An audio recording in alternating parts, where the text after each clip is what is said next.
I'm a little bit of a TCG fanatic, and there's three main ones I've played throughout my life. Pokemon, Yu-Gi-Oh, and most recently Vanguard have all been obsessions of mine, but they're not necessarily in the same place right now. So today, I want to discuss what I believe to be the crux of the issue, accessibility, and how it makes or breaks a TCG. There's 5 main aspects to TCG accessibility that I want to go through today, and I'll do so in what I think is the relative order of importance, the first of which is the learning curve. Naturally, if the first step to engaging with a card game itself is actually learning how to play, the more complex it is to learn, the less beginner-friendly it's going to be. Now, complexity could mean any number of things, but I think a good starting point is how much each TCG allows you to interact with your opponent during their turn. Sure, a game that allows for a linear game plan is easy to learn, but that's no good if your opponent can just say no. In this sense, Pokemon is definitely the most beginner-friendly. Sure, there are some steps you can take to interact with your opponent, like forcing a Pokemon to active, bouncing cards back to hand, or forcing your opponent to rearrange their hand, but these effects happen during your turn. Yes, there are cards with more problematic effects that leak into the opponent's turn, or otherwise restrict what they can do, but I'd argue that the Pokemon Company is at least trying to balance these floodgates, especially with Pokemon facilitating these strategies being locked behind evolutions, having low health, and very few having overlap with self-protection. Yu-Gi-Oh, on the other hand, is a completely different story. The fundamental gameplay loop revolves around interacting with your opponent. Most duels last no more than a few turns, with the first player building a big board through disruption, no resource system baby, and the second player trying to break it. There's traps, quick play spells, and hand traps to contend with, all while considering how to best play your hand. Consistency is king, floodgates are everywhere, not to mention card semantics, like learning the differences between a colon and semicolon for cost. It's a ruling nightmare for new players. That leaves Vanguard as the middleman. While it's technically more linear than even Pokemon, with the addition of the Ride deck in the D era, allowing consistent access to your main boss monster, guarding and more costs in the form of soul and counterblasting add a whole new layer of interaction and resource management. Still closer to Pokemon than Yu-Gi-Oh though. On to product promotion, or lack thereof. Where and how often a TCG gets promoted is a pretty decent indicator of how much faith the company has in the product, though I'll admit I'm kinda reading between the lines a little. That said, it's pretty clear that Pokemon advertises their TCG the most out of the 3. Even before the release of TCG Pocket, I'd actually see sealed products being advertised. Shocking. Yu-Gi-Oh does advertise a decent amount, like they used to hand out these little cards advertising Duel Links and structure decks, which is fair, and I've definitely seen Yu-Gi-Oh sealed products advertised too, though not as much in recent times. And yes, Vanguard sits at the very bottom of the barrel. I don't think I've ever seen a Vanguard advertisement, at least not organically in the wild, because the one place they do advertise, within their own anime episodes, readily found on their YouTube channel. No, I'm not kidding. Can you imagine? You're just enjoying the episode, and then...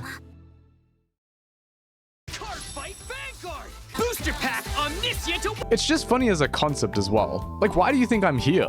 I guess if Vanguard advertised this digital simulator, it wouldn't be so bad, but...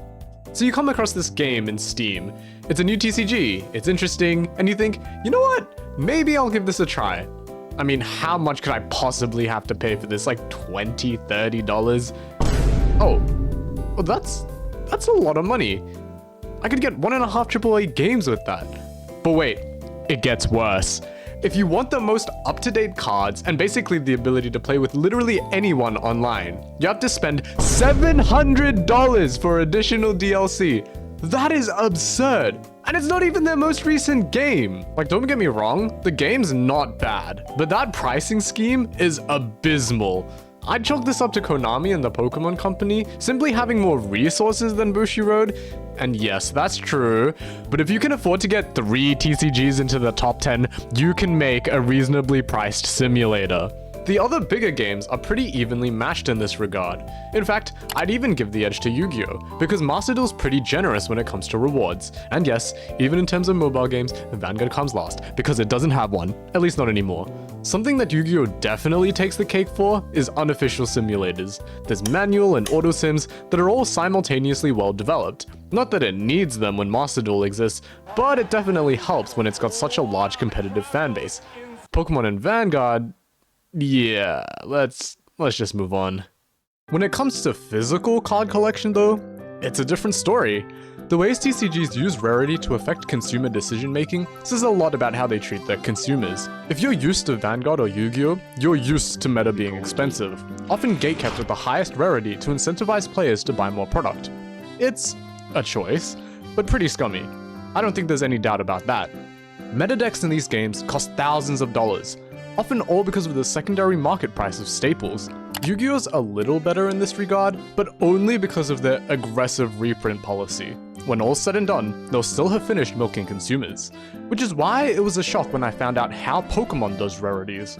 Instead of locking meta staples behind the super ultra mega rare, the Pokemon TCG consistently prints staple cards at low rarities, making them widely accessible and cheap for competitive players. The chase cards? They're mostly cosmetic. Alt arts and secret rares that collectors go wild for, without impacting gameplay. This approach splits the market cleanly. Collectors get their shiny, and players get affordable decks. It's unfortunate that it feels scalping and short-term shortages, but from a gameplay perspective, it's one of the healthiest ecosystems out there.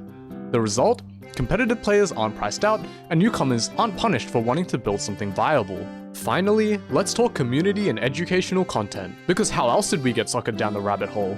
Yu-Gi-Oh absolutely thrives here. With an enormous player base that's also extremely vocal, it naturally breeds discussion, combo tutorials, and in-depth breakdowns from big names in the community, especially crucial given the steep learning curve. But that's just the competitive side. Because Yu-Gi-Oh is such an expansive and unrestricted game, there's a uniqueness to the creators within the community. It's easier to establish an identity as the guy who still plays this deck from 2014, even if other TCGs also have people who have their preferred pet decks. Oh, and it's ridiculously easy to meme. Like any interaction, or even any card in general can become a victim, and because the game's so non-linear, there's a new one every week. Pokemon, by contrast, leans more into collector culture. There's a competitive community, but it's not nearly as loud or central, so I'd argue the community is more polarized in terms of competitiveness. You either know how to play, or just collect. As a result, Pokemon content is dominated by pack openings and collectors rather than TCG theory, though this is by no means a bad thing. Vanguard, sadly, struggles the most here. Its smaller player base and lack of product presence other than the TCG itself means smaller creators, less educational content, and less visibility overall, made even worse by the fact it's been rebooted 3 times. Combine that with the inherent luck and trigger mechanics, and even the advice that is out there tends to be general at best. I wish it was more well known. As a more casual player, I think this game is a blast purely by its more luck-heavy design, but that's just how visibility works. It's a self-fulfilling prophecy. So, if you want to help me out, and if content like this tickles your fancy, please consider subscribing. Either way, I'll be seeing you.